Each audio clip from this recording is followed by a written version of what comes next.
सव्यसाहूणम्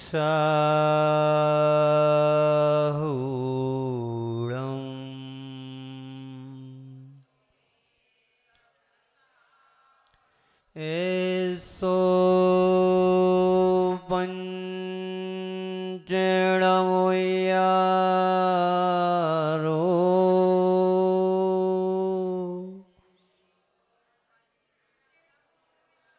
सब पावपणासिनो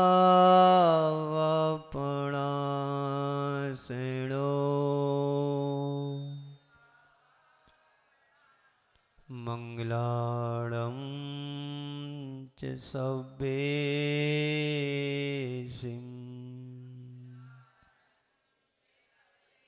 परवं होय मंगलम्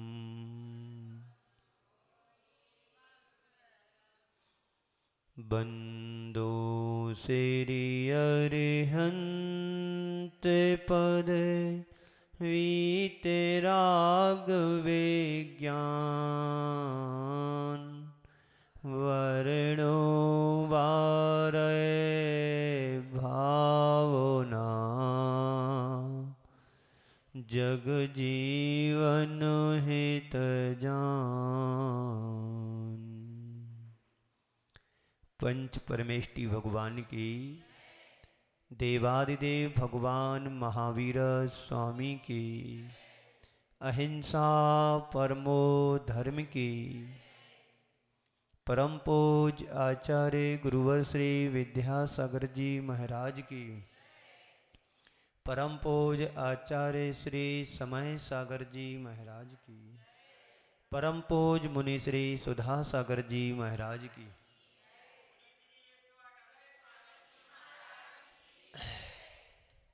ओम। इस विराट संसार में कुछ भी स्थिर नहीं है, कोई भी सुरक्षित भी नहीं है और कोई भी सुखी नहीं है। बोलो, कोई सुखी है? ना स्थिर है, ना सुरक्षित है, ना सुखी है। अगले चरण में मंगत राय जी कह रहे हैं कि हर जीव की संपूर्ण यात्रा एकाकी है। हम यहाँ पर एकत्व भावना की चर्चा कर रहे हैं।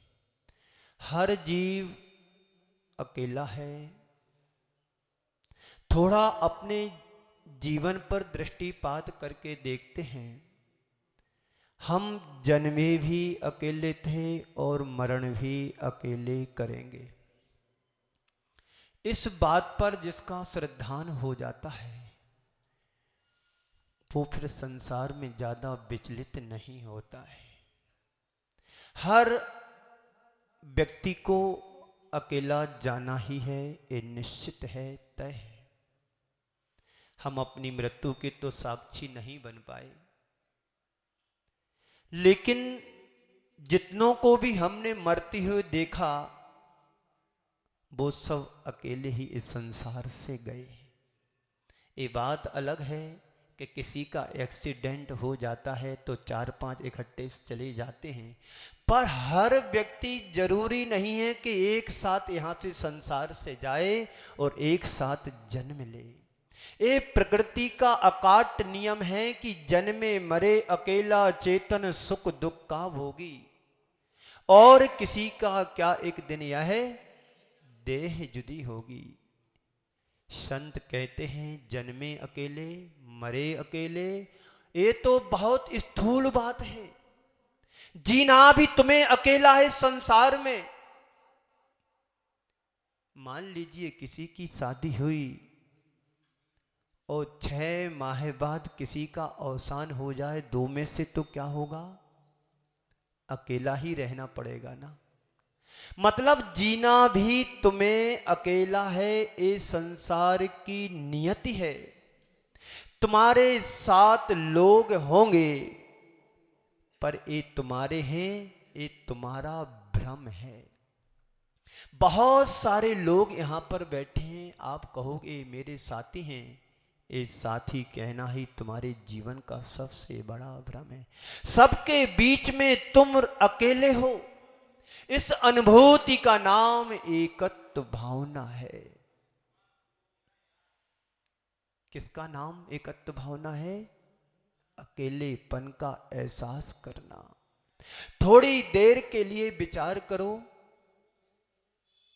यदि कदाचित व्यवस्था अलग हो तो अकेले जन्म लेने की अपेक्षा पूरे परिवार के साथ हमें जन्म लेना पड़े तो क्या होता हमारा? हमारे साथ हमारे माता पिता नहीं होते। सबके सब जुड़वा भाई बहन बन गए होते। जिस समय हम जन्मे उसी समय सब माँ बाप भाई बहन बंधु परिजन सब एक साथ पैदा होते। हमारा व्यवहार क्या होता? बिगड़ जाता ना। बोलो, फिर शादी किससे होती? फिर माता पिता किसको कहते? और सब मेरे साथ मरे तो ऐसा कौन चाहेगा कि मेरे साथ सब मेरा पूरा कुनबा का कुनबा जाए, पूरा परिवार का परिवार मरे? ऐसा कोई पसंद नहीं करता है। संत कहते हैं प्रकृति ने बहुत अच्छी व्यवस्था हम सबको बना करके दी है। यहां आगमन भी अकेला है और जाना भी अकेला है। इधर जन्म भी हो रहा है, उधर मरण भी हो रहा है। आया भी अकेला, जाना भी अकेला। संत कहते हैं तुम्हें जीना भी अकेला है तुम्हारा इस पर विश्वास? पिताजी सोचते हैं कि बेटा मेरा साथ देगा, बेटा कहता है पिताजी मेरा साथ देगा। जन्मे मरे अकेला चेतन सुख दुख का भोगी, और किसी का क्या एक दिन यह देह जुदी होगी। है इस बात पर विश्वास? बोलो। लोग मानते जरूर हैं कि मैं मेरा वो मेरा ए मेरा वो मेरा।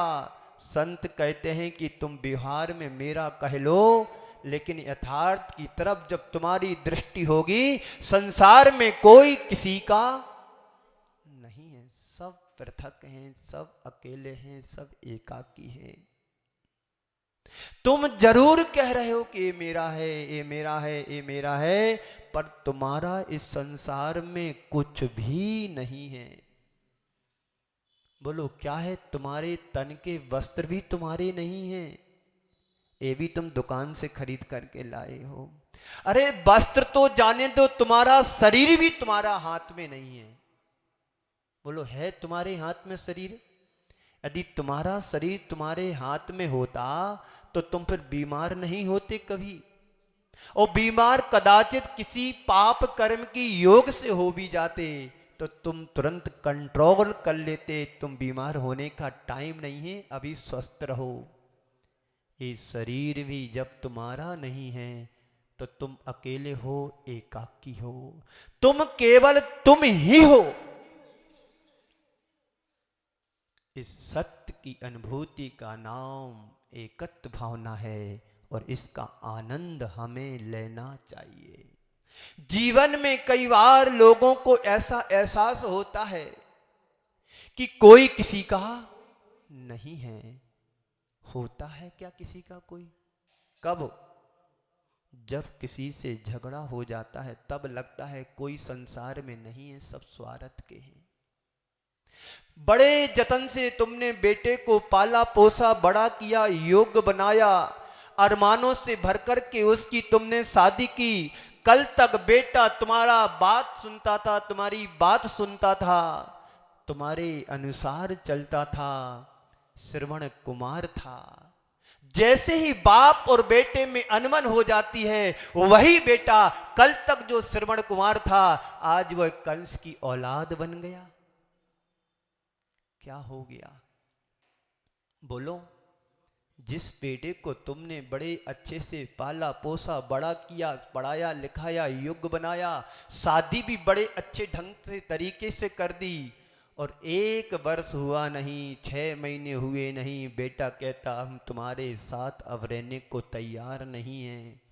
बेटा फिर भी रह ले, लेकिन उसकी पत्नी कहती मुझे इनके साथ नहीं रहना। कई परिवार तो इसी से टूट रहे हैं। तय करके ही शादी करते कि हम एक साथ नहीं रहेंगे, परिवार के साथ नहीं रहेंगे, सास ससुर के साथ नहीं रहेंगे, हम कहां रहेंगे? एकाकी रहेंगे। अब श्रवण कुमार तुम्हारा क्या बन गया? कंस बन गया। मेरा बेटा तो लाखों में एक है कि नहीं? अब उसी में मारीच की छवि भी दिखने लगी है और मुख से निकल रहा है कि भैया कऊ किसी का नैया।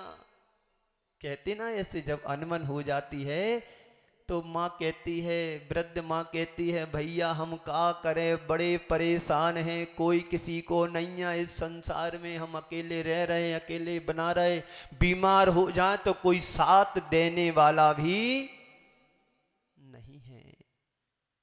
ये एकत्व की अनुभूति है कब?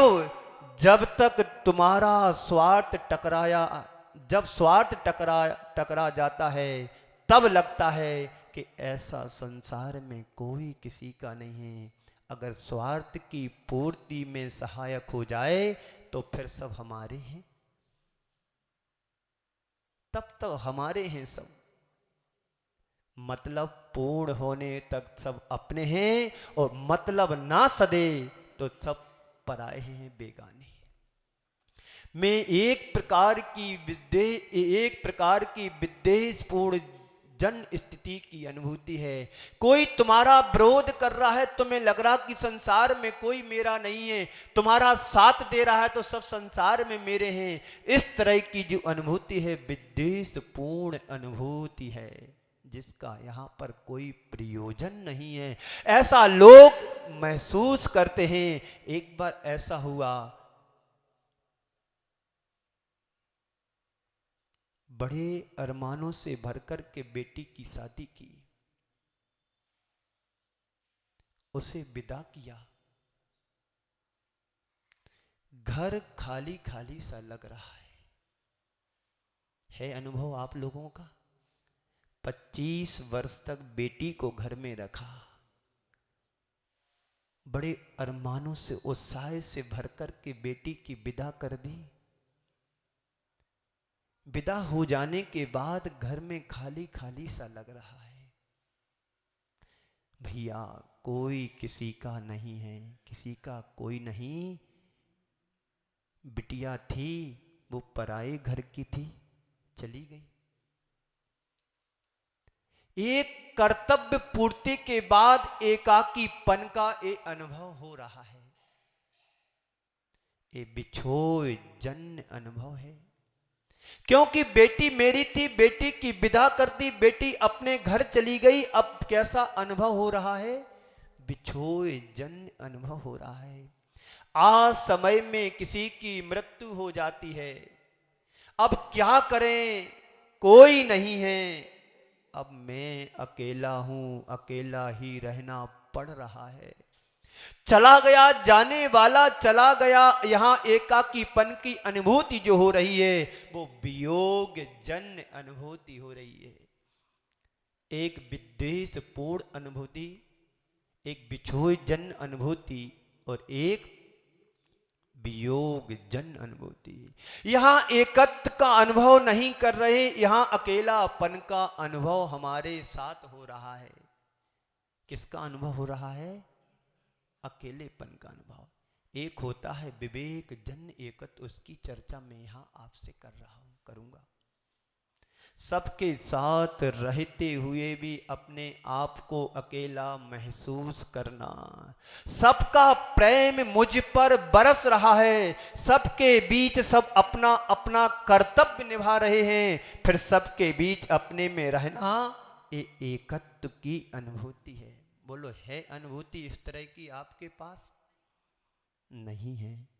कोई आपके बीच से आज समय में चला जाए और तुरंत समाचार मिले कि ऐसा ऐसा हो गया, तुम्हारे पैरों की तले की जमीन खिसक जाएगी। अब क्या हो गया, ऐसा कैसे हो गया?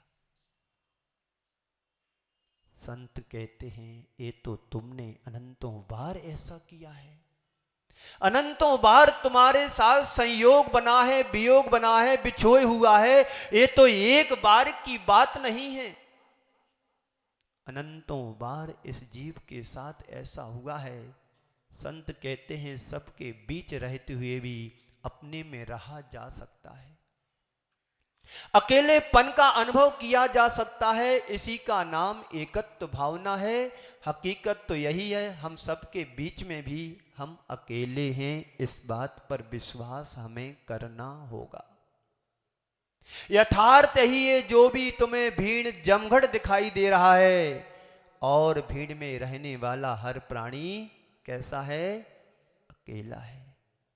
इस जगत में भीड़ तुम्हें दिखाई दे रही, संसार में भीड़ जो दिखाई दे रही है, उस भीड़ में हर व्यक्ति अकेला है। उसको अपने जीवन की यात्रा अकेले ही करना है। इस एकत्व का जो अनुभव करते हैं वे हर पल आनंद में जीते हैं। जब तुम्हारा किसी से राग नहीं होता है, किसी से मोह नहीं होता है, तब तुम्हारी जिंदगी की यात्रा बड़ी आनंदमय होती है। और जहां हमारा किसी से अटैचमेंट होता है, राग होता है, मोह होता है, तब तुम्हारे साथ से कोई अलग होता है, तुम्हें लगता है कि संसार में कोई किसी का नहीं है। लोगों को अपेक्षा रहती है कि लोग मेरा साथ निभाएं, पर कोई किसी का साथ निभाने वाला इस संसार में नहीं है। बोलो तुम्हारा अनुभव क्या बोलता है? संसार में तुम्हारे साथ अभी तक कितने लोगों ने साथ निभाया है? कोई ऐसा जो तुम्हारे साथ पर भाव से आया हो और अगले भाव तक जाएगा? बोलो बोलो, जोर से बोलो। है कोई तुम्हारा ऐसा साथी, प्रिय प्रियजन, जो पिछले भाव में भी तुम्हारे साथ था और इस भाव में भी साथ है और आने वाले जाने वाले भाव में भी तुम्हारे साथ रहेगा? कोई नहीं है इस संसार में किसी का साथी, है सबकी यात्रा एकाकी। संसार में जो है वो संयोग है, साथ नहीं। जितने भी यहां बैठे सब संयोग से बैठे हैं। और जैसे ही प्रवचन पूरा होगा, जैसे ही 9:30 घड़ी में बजेंगे, सब धीरे धीरे एक एक करके बाहर जाने के लिए तैयार रहेंगे। ना हम प्रवचन में साथ आए थे, ना प्रवचन से साथ बाहर जाएंगे। संयोग और साथ में बड़ा अंतर है। संयोग को क्षण का होता है और साथ कभी छूटता नहीं है, वो साथ माना जाता है। साथ हमेशा साथ रहे। बोलो तुम्हारा ऐसा क्या है जो तुम्हारे साथ सदैव रहता हो? तुम्हारे साथ है जो तुम्हारे साथ हमेशा साथ रहता है, वो है क्या? तुम्हारी आत्मा। पहले भी थी, आज भी है और आगे भी है। तुम्हारा इस पर विश्वास? आत्मा की पहचान जिसको हो जाती, वो अध्यात्म में डूब जाता है, पर वस्तुओं में कभी उलझता नहीं है, उलझने का प्रयास भी नहीं करता है। ए धन, ए तन, ए परिजन, ए परिवार, ए कुटुंब, ए विस्तार, क्या है तुम्हारा इसमें कुछ? धन कहां तक? जब तक तुम जिंदा हो तब तक तुम्हारा धन है, फिर किसका हो जाएगा? तुम्हारे बेटे का बेटा है तो, बेटा नहीं और बेटी बेटी हैं तो बेटी वाले दबान ले जाएंगे तुम्हारे धन को। ये तन कहां तक तुम्हारा है, साथ देता है? मरघट तक तुम्हारा शरीर तुम्हारे साथ रहता है। परिवार, रिश्तेदार, नाते कहां तक? शमशान घाट तक जाते हैं, इसके बाद सब यहीं रह जाते हैं, छूट जाते हैं। धन भी एक सीमा तक रहता है और तन जिंदा रहने तक रहता है। ये संयोग है, साथ नहीं। विचार करो। तन भी, धन भी, परिवार भी, ये कहाँ तक किसके साथ जाते हैं, सब यहीं तक छूट जाते हैं। इसके अलावा कोई साथ जाने वाला नहीं है। और साथ जाता है वो तुम्हारी आत्मा जाती है। आत्मा यानी चेतन, चेतन यानी आत्मा तुम्हारा साथ निभाता है। ठीक ऐसे ही जैसे तुम ट्रेन में यात्रा करते हो, एक ही कंपाउंड में सब रहते हैं, बातचीत करते हैं, बड़े अच्छे से व्यवहार हो जाता है। जैसे ही सामने वाले का स्टेशन आता है, पड़ाव आता है, अपना सामान समेटता है, उतर जाता है। यही यात्री हम सब संयोग से एक स्थान पर एकत्रित हुए हैं, ठहरे हुए हैं। जब जिसकी बारी आती है संसार में, जाने वाला पल में चला जाता है। आपको पता है कोरोना जैसी बीमारी हमारे बीच में आई, देखते ही देखते आदमी पल में निपट गए, चले गए। अस्पतालें भरी पड़ी थी, आज इस बाजू वाला गया, कल उस बाजू वाला गया, कल ये गया, कल वो गया। देखते देखते लगता कहीं मेरा नंबर तो ना आ जाए। इसी का नाम एकत्व भावना है। ये है संयोग, साथ नहीं है किसी का। साथ क्या है? मेरी आत्मा मेरे साथ एकमात्र है। मेरा धर्म मेरे साथ है, मेरा कर्म मेरे साथ है। इस जीवन में भी है, अतीत में भी था, और भविष्य के जीवन में भी मेरी आत्मा मेरे साथ रहेगी। जो मेरे साथ है वही मेरा, वही मैं हूं। एगो में सास दो आदा, नाण दंसन लखड़ो शेषा में बाहिरा भावा, सब्बे संयोग लखड़ा। आचार्य कुंद कुंद देव कह रहे हैं, एगो में शाश्वतो आधा, एक मात्र में शाश्वत आत्मा वाला शुद्ध ज्ञायक स्वरूपी हूं। मैं एक मात्र ज्ञान दर्शन वाला आत्मा हूं। मुझसे पृथक जितने भी पदार्थ हैं वे सब संयोग मात्र हैं, मेरे पास हैं पर मेरे नहीं है। ये क्या है? संयोग है। और संयोग को संयोग मानोगे तो तुम फिर कभी संसार में दुखी नहीं होगे। संत कहते हैं, घिरे रहो परिवार से, भूलो न विवेक, भूलो न पर विवेक। घिरे रहो परिवार में, भूलो न पर विवेक।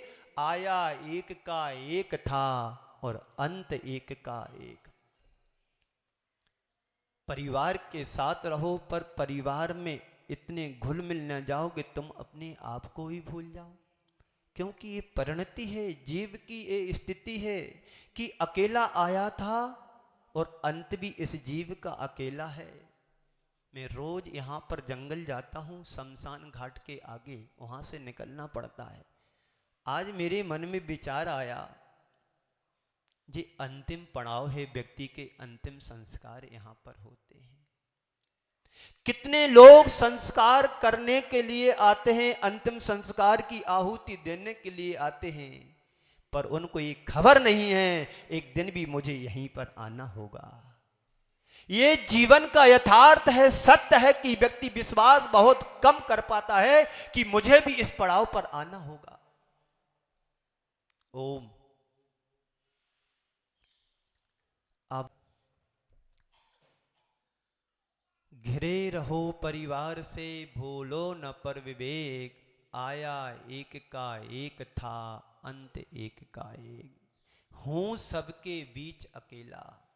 ये तो एक संयोग मात्र है इस जीव का। हे जीव, तू जन्म जन्मांतरों से तू अकेला ही भटकता आ रहा है। आज तुम्हारे साथ तुम्हारा कितना भी प्रेमी क्यों ना हो, कितना भी आत्मी क्यों ना हो, तुम्हारे सुख दुख से में सहभागी जरूर बन सकता है, पर तुम्हारे सुख दुख को बांट नहीं सकता है। तुम्हारे सुख दुख को बांटने वाला इस संसार में आज तक कोई नहीं हुआ है।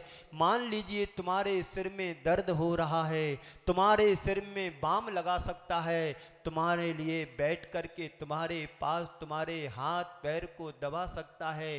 फीवर ज़्यादा है तो ठंडी पट्टी रख करके तुम्हारे फीवर को कम कर सकता है, पर तुम्हारे दुख दर्द को बांट नहीं सकता है। ये यथार्थ है, इस सत्य की अनुभूति करना चाहिए।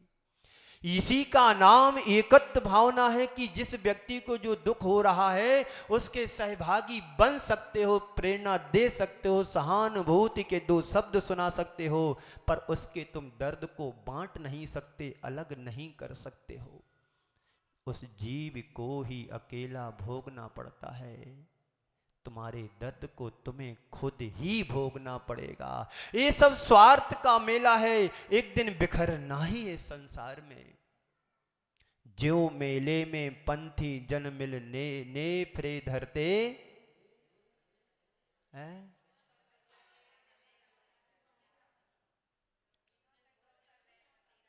हाँ, रैन बरा बसेरा पंछी।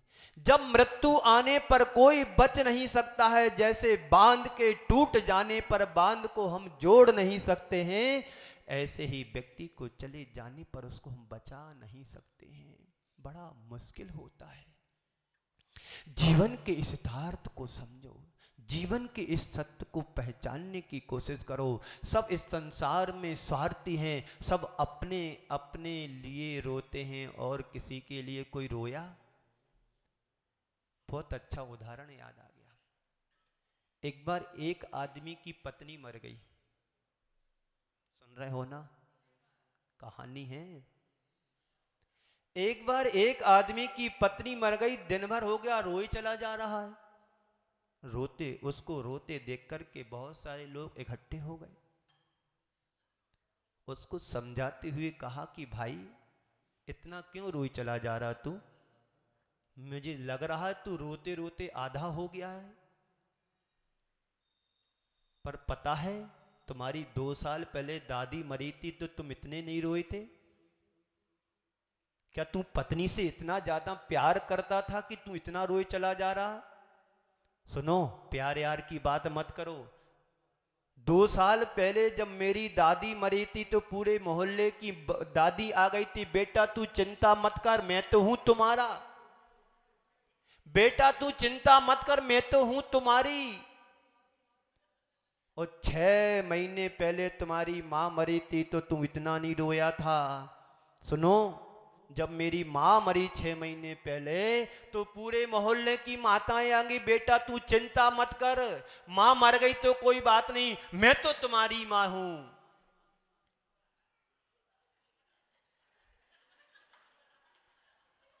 पता है तुम्हें, 24 घंटे हो गए मेरी पत्नी मर गई, एक भी नहीं आई कि मैं तुम्हारी हूं। क्या हो गया? हद हो गई। 2 वर्ष पहले जब तुम्हारी दादी मरी थी तुम इतने नहीं रोए थे सब, और साल भर तुम पहले तुम्हारी मां मरी तुम इतने ही नहीं रोए। पत्नी से इतना प्यार तुम्हें कि तुम रोए चले जा रहे हो। बंधुओं, यथार्थ है। इस सत्य को पहचानने वाला व्यक्ति कभी दुखी नहीं होगा कि संसार में कोई किसी का नहीं है किसी का कोई? कितने अच्छे से शादी करके लाते हो और जब अनबन हो जाती है तो कैसी लगती है? सूप नखा जैसी लगने लगती है। क्या हो गया? बंधुओं, एक रूपक है, एक इसका कथ्य बड़ा सत्य है। तो संसार में सब अपने अपने लिए रोते हैं, अपने लिए रोने वाले हैं। 4 शब्द आज के संदर्भ में। नंबर 1, साथ देता नहीं। साथ देता नहीं, साथ देने वाला नहीं, साथ दे सकता नहीं और साथ मुझे चाहिए नहीं। साथ देता नहीं, साथ देने वाला नहीं, साथ दे सकता नहीं और साथ मुझे नहीं चाहिए। 4 प्रकार की परिणति हर प्राणी के साथ होती है। साथ देता नहीं, साथ चाहिए नहीं, साथ देने वाला नहीं, साथ दे सकता नहीं। पहले वाले में शिकायत है, क्या करें कोई मेरा साथ देता नहीं। पहले वाले में शिकायत है कि कोई मेरा साथ देता नहीं। ना बेटा पूछता है, ना बहू पूछती है, ना माँ पूछती है। क्या करें, कोई किसी से मतलब नहीं है। आज तो दुनिया बड़ी मतलब की हो गई है। पैसा है तो सब पूछते हैं, और पैसा नहीं तो कोई पूछता भी नहीं। कमेटी समाज में भी यही होता है, पैसे वाले को आगे बैठाते हैं, बिना पैसे वालों को तो पूछते नहीं तुम कहाँ बैठे हो। इस शिकायत का सुर है कि कोई मेरा साथ देता नहीं। यहां पर अपेक्षाएं हैं तुम्हारे जीवन में, और जहां अपेक्षाएं होती हैं और वहां और अपेक्षाओं की पूर्ति नहीं होती है, तो इस तरह की शिकायतें अंदर निकलती हैं कि कोई मेरा साथ देता नहीं है, कोई साथ देता नहीं। भैया जमाना बड़ा खराब है। बोलते नहीं बोलते ऐसे लोग व्यवहार में, कोई किसी से पूछ नहीं भाई तुम कैसे हो, और बाजू से निकल जाओ तो क्या होता बाद में चौपाटी पर, अरे भैया जमानो खराब होगा, कोई किसी को है ही नहीं, पूछता ही नहीं। इतने दिनों से हम बीमार पड़े हैं, अस्पताल में भर्ती होके आ गए, कोई किसी को पूछने ही वालों नहीं, कोई किसी का साथ देता नहीं। ये तो बताओ तुमने किसका साथ दिया। तुम दूसरों की शिकायत तो कर रहे हो कि कोई मेरा साथ देता नहीं, पर ये तो बता तुमने किसका साथ दिया है। तुमने किसी का दिया ये तो बताओ। लेकिन अपनी भाषा में बोलते हैं कि सब मतलब की दुनिया है। यहां शिकायत है, इससे आगे कोई साथ देने वाला भी नहीं है, कोई साथ देने वाला भी नहीं है। घर में कोई हो और अकेला हो तो क्या लगता है, लाचारी और बेबसी दिखाई देती है। अरे भैया कोई किसी का नहीं है, अकेले हैं, बुढ़ापा आ गया है, कोई साथ नहीं देता, कोई साथ दे नहीं रहा है। ये दोनों अनुभव मनुष्य को दुखी करते हैं। साथ देता नहीं और साथ देने वाला नहीं, ये दोनों परिणति व्यक्ति को अंदर से दुखी कर देता है। और तीसरे नंबर पे आता है ये यथार्थ है कि तुम्हारा कोई साथ देने वाला नहीं है। इस अनुभूति को पहुंचने, इस अनुभूति में पहुंचने की हमें कोशिश करना चाहिए। अपने अपने जीवन की अनुभव पलट करके देखो। जब जब तुम्हें वेदना हुई, दूसरों ने क्या किया तुम्हारे साथ, बोलो।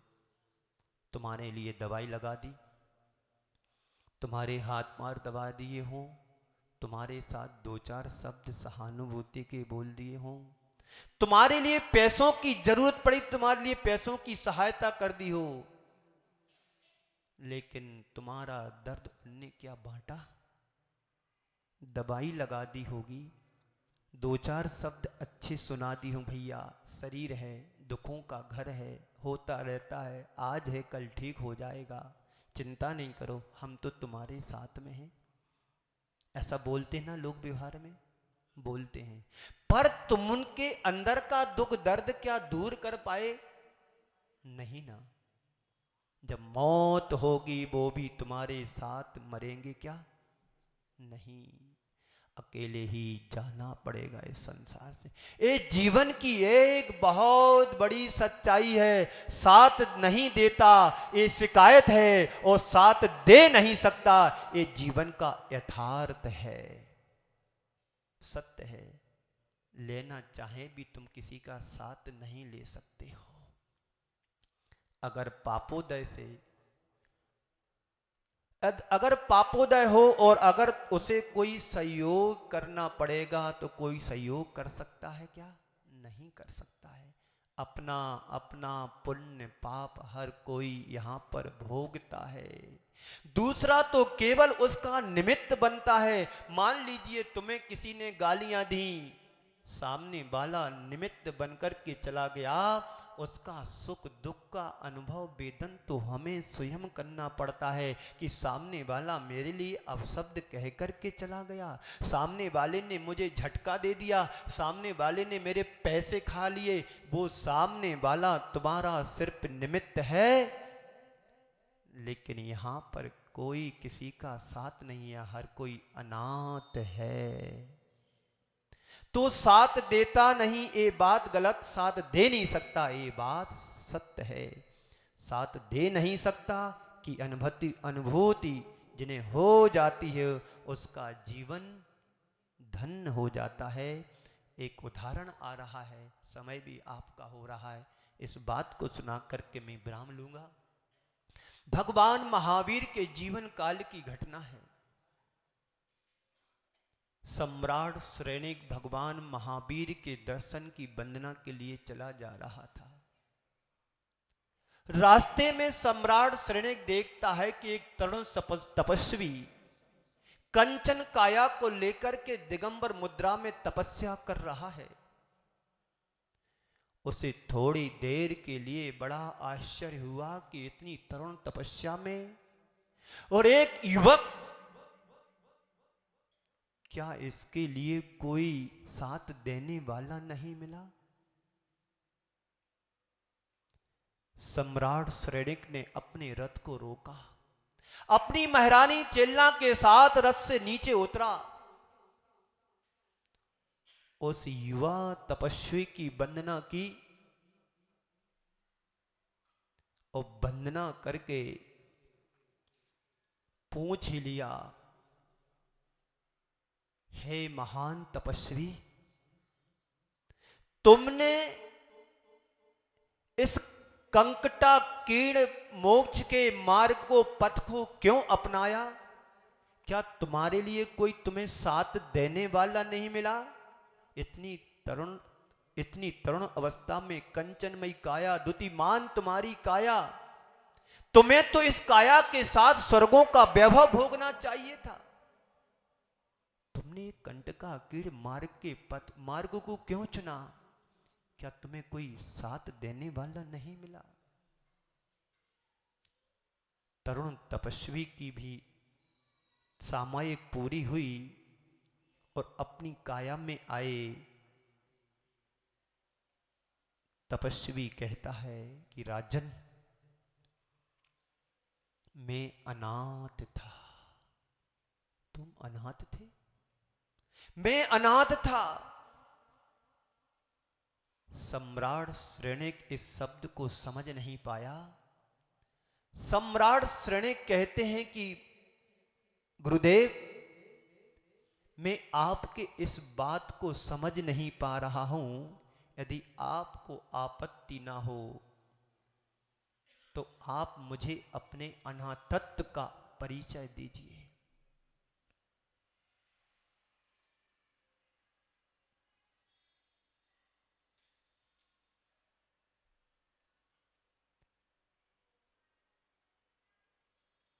भगवान तपस्वी कहते हैं, मुनिराज कहते हैं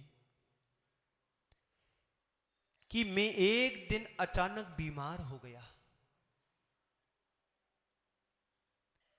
मेरी आंखों में एक दिन दर्द हुआ। उस दर्द के कारण मेरे शरीर में जोर दाह फैल गया। तीव्र दाह होने के कारण मेरा शरीर दाह में अग्नि की तरह झुलसने लगा। जब मेरे अंदर तीव्र दाह होती थी, मैं चिल्ला पड़ता था, चीख निकालने लगती थी। तभी मेरे परिजनों को ये चीख सहनीय नहीं होती, जो आंखों में, कानों में उंगली लगा लेते थे। मुझे लगा मेरी इस पीड़ा से परिजनों को तकलीफ हो रही है। जब मेरी चीख और निकलती थी तो मेरे भाई, मेरे पिता, मेरी बहन सब इससे पीड़ित हो जाते थे। मेरी एक प्राण प्रिय मेरी पत्नी भी थी, वह भी, उसका प्यार और प्रेम मेरी पीड़ा को नहीं हर सका। मेरी मां की ममता मेरी पीड़ा को नहीं हर सकी। मेरे पिता का दुलार मेरी पीड़ा को नहीं हर सका। जब मेरी पीड़ा पराकाष्ठा पर पहुंची, जब मेरी पीड़ा एक दिन पराकाष्ठा पर पहुंची। मेरी प्राण प्रिय पत्नी मेरे को गोद में रखी थी और मेरी तकलीफ को देखकर कि उसकी आंखों से आंसू बहा, मेरे ऊपर गिरा और गिर कर के निरर्थक हो गया। तो मुझे देखकर कि लगा कि संसार में कोई किसी का साथ नहीं दे सकता। अंदर ही अंदर मेरे अंदर एक अंतर यात्रा जागृत हो गई। मैंने सोचा, संकल्प लिया और सोचा कि सुबह तक यदि मेरा शरीर स्वस्थ हो जाएगा तो भगवान महावीर के चरणों में जाऊंगा, दीक्षित हो जाऊंगा। जैसे ही मैंने संकल्प लिया, मेरा ज्वर ज्वार की तरह उतर गया, मैं पूर्ण स्वस्थ हो गया। और जब मैं स्वस्थ हुआ तो भगवान महावीर के चरणों में जाकर के दीक्षित हो गया। इसलिए राजन, इस संसार में हर व्यक्ति अनाथ है। राजन, तुम भी अनाथ हो, तेरी रानी महारानी चेलना भी अनाथ है, तू संसार में कोई भी सनाथ नहीं है।